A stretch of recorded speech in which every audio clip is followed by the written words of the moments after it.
بسم الله الرحمن الرحيم والصلاة والسلام على خير الأنبياء والمرسلين سيدنا محمد عليه أفضل الصلاة وأتم التسليم وعلى آله وصحبه أجمعين والتابعين ومن تبعهم بإحسان إلى يوم الدين. اللهم علمنا ما ينفعنا وانفعنا بما علمتنا وزدنا علما. يعطيكم العافية. قبل ما أبلش بس حابة أعرف الأودينس لأنه هاي interdisciplinary، فبدي أعرف مين IT background. ارفع إيدك. Very few. Okay. والباقي medical biology. Okay, tamam. Today I'll be talking about bioinformatics, using the art of computer science to understand biology, and I will start with biology. So starting from DNA to cells. So DNA contains the blueprint of every biological process for every living cell. And in human, there are 23 pairs of chromosomes, and around 3 billion DNA units or subunits called nitrogen bases. It's the adenine, guanine, cytosine, and thymine. And we have around 23 to 30,000 genes that encodes for a bigger number of proteins that performs most of life functions. Now, to understand life functions or how cell function, we need to understand the cell language or the DNA language or the genetic code. And through the emerging technology of next generation sequencing, we are able now to obtain oceans of DNA sequences, and these data needs very specialized, powerful, specific software and hardware tools in order to generate, collect, store, analyze, integrate, and even visualize the data obtained from such technology. And in order to support these demands, a new emerging field has emerged, which called bioinformatics. So bioinformatics, as a simple definition, is using computational tools to understand biological question. Wikipedia definition for bioinformatics is that it's an interdisciplinary field that develops methods and software tools for understanding biological data. And by interdisciplinary, it combines different knowledge from different fields like computer science, biology, mathematics, statistics, information engineering, and etc. Because the data that we are dealing with needs a bit knowledge from each of these disciplines. The application of bioinformatics are a lot. You can use bioinformatics for gene regulation, gene expression databases, computational drug discovery, as we have been listening to the talk about drug discoveries and different bio ontologies and semantics, next generation sequencing, microarrays data, comparative genomics. So there are lots of applications for bioinformatics. But the core bioinformatics combines the knowledge from these three disciplines: computer science, statistics, and biology. So my background at the bachelor level and the master level is computer science. And I do have lots of interest in biology and medicine. So while doing my master thesis, or even before that, I knew about this field, bioinformatics. So it does fit me well because I do have interests in both. So you can look at bioinformatics from the two perspectives. You can look at it from the computer science perspective by generating new tools or in developing new algorithms that are specific for biological applications or data. Or you can look at it from biological perspective, which what I did, even though my background is computer science, because I found that much more fun and interesting. So I looked for interesting fields in biology, which called epigenetics. And I will go a little bit about what does epigenetic means, because the further study that I will be discussing is all about epigenetics. So epigenetic is heritable modifications to gene function or activity without changing the underlying sequence. These changes are stable and heritable through cell division, they influence the interpretation of the cellular machinery, but again, without changing the underlying DNA sequence. And there are two major epigenetic modifications. We have DNA methylation and histone modifications. So DNA methylation is the addition of methyl group to the 5th carbon atom in a cytosine. So methyl group is CH3. I will not go into the histone modifications because we did not investigate histone modification in the study that I will be talking about. DNA methylation is crucial for developmental gene regulation. It's one of the mechanisms for X chromosome inactivation in female. It's also involved in the process called genomic imprinting. So DNA methylation is very critical for developmental gene regulation. But in mammals, most of the DNA methylation mark happens at cytosine and CPG dinucleotide, and most of the CPGs in the mammalian genome are methylated. However, there are CG-rich regions in the genome with relatively high density of CPGs that are unmethylated, and they are called CPG Islands. Again, however, specific set of these CPG Islands gain methylation. And they are involved in the process of the genomic imprinting. And the ICRs, which are the imprinting control regions, they are like DNA sequences with differentially methylated CPG islands. I will also introduce you to epigenetic reprogramming in brief, because all of the questions that I address during my PhD is related to this reprogramming. Like in the computer science, when you format your laptop, you get the laptop to its basic or manufacture state, like formatting. So I find this analogy in biology, which is the epigenetics reprogramming, because you erase all the imprints that your mom and dad accumulate through their lifetime. So just briefly, immediately after fertilization, active genome-wide demethylation will erase the methylation imprints from the paternal genome or the sperm. And then after subsequent cleavage division, the maternal genome will be also demethylated passively. So around the time of implantation, the methylation imprints in both genome will be reestablished through the de novo DNA methylation establishment machinery.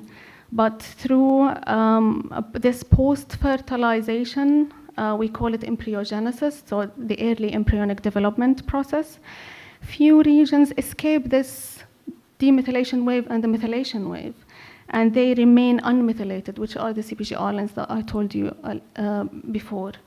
And also, we have a specific set of CPG islands, which are the permanent germline differentially methylated regions, or the ICRs, also escape these changes post-fertilization.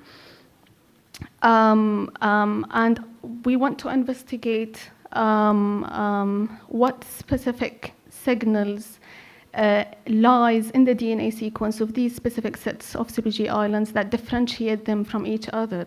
So the third set is the maternal germline differentially methylated regions, which are around 1,000 CPG islands that gain methylation during oogenesis. So we have three interesting open questions. We have three sets of CPG islands, those that remain unmethylated throughout the whole epigenetic reprogramming, those that maintain their methylation state and they escape this demethylation wave, and specific set of CPG islands, like 1,000 out of 20,000 or so, that only gain methylation in the oocyte but not the sperm, so they are differentially methylated. So the data is there. The data lies inside the DNA sequence, and the question is there, and the answer also there. So what we need is to go and investigate these DNA sequences looking for the answer, and that's why bioinformatics comes. So we investigated the role of the DNA sequence signals in the epigenetic reprogramming in these CPG islands during oogenesis and embryogenesis.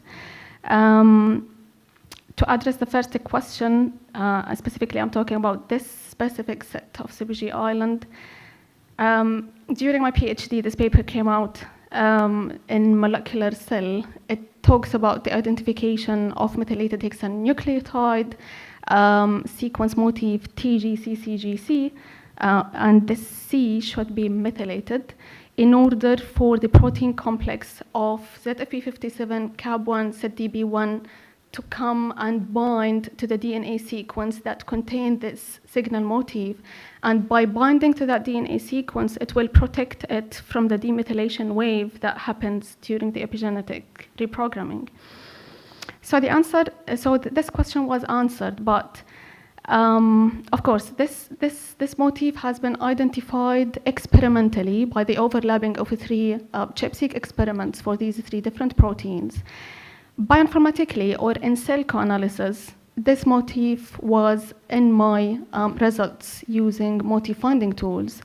So as you can see, it's the statistically significant signal that I identified in Cellco or using bioinformatics.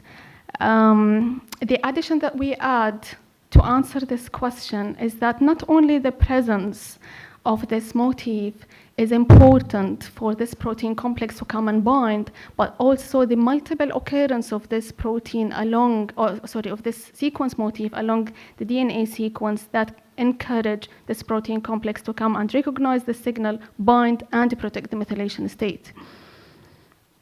To answer the second question, which is specifically related to these specific set of CPG islands, so we looked for TGCCGC-like signal. So we thought that maybe there is something there in these DNA sequence of these 1,000 CPG islands that also attract the methylation machinery. But I wouldn't say unfortunately, but we didn't find any strong signal, which support previous hypothesis that talks about methylation establishment during oogenesis is sequence independent, but rather transcription dependent, because most of the unmethylated CPG islands are promoter associated, and most of the methylated CPG islands are intergenic CPG islands inside the gene body of transcribed genes. So we support the previous hypothesis, but not finding strong signal in the DNA sequence like TGCCGC. Now, going to the third question, which talks about what maintain methylation-free state for the majority of the CPG islands, while the rest of the whole genome gain methylation either post-fertilization at this time point during implantation or during gametogenesis.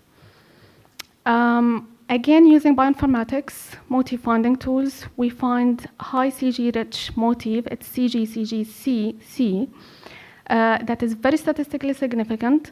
So it's similar to TGCCGC, and it does occur on most of the unmethylated CPG islands. And after making sure that this signal is not the byproduct of either global or local high CPG density unmethylated CPG islands, we've been convinced that this is a real signal. So after identifying this signal, we want to find out whether this signal that we find is similar to any binding site for known protein. So we use the databases, and we looked for the consensus size for different known proteins, and we find that this high CG dense motif similar to the binding site of protein family called E2F1, E2F2, E2F3. And as you can see, the similarity between the two sequences. And after investigating the role of these protein family, we find out that E2F1 and E2F2 are highly expressed in oocytes and fertilized eggs, but not E2F3. So we investigated more the role of E2F1 and E2F2. We found out that they play critical role in chromatin remodeling. So what we proposed previously is a mechanism for maintaining the methylation-free state at these CPG islands by having protein complex of SWI/SNF via ARID1B that also interact with histone acetyltransferase, which is CAT5, that been attracted by E2F1 or E2F2 that recognize the binding site for this protein, which is the CGCGCC, and then they maintain this region nucleosome free, which means that the methylation machinery will not come and bind and methylate the DNA sequence, which means that they will remain unmethylated. And of course, this is all in cell co-analysis, so this is all proposed mechanism. And in order to validate this, we need to go to the wet lab and experimentally validate this by using animal model, for example, like mice, knocking down or out E2F1, E2F2, and then studying the methylation state of these CPG islands, which will cost lots of money. And back then, we did not have money in order to pursue this, experimental validation. So in summary, so I will not summarize my PhD work, but rather I will talk about that the data is all there, and you have lots of open question, interesting question. And what you need to do is to go and investigate these questions. And recently, a new emerging field come out, which is data science, in which it's also combines statistics, computer science, and domain knowledge. So the domain knowledge will be decided or will be related to the type of data that you obtain and analyze. And if this data was from biology, then the data science becomes bioinformatics,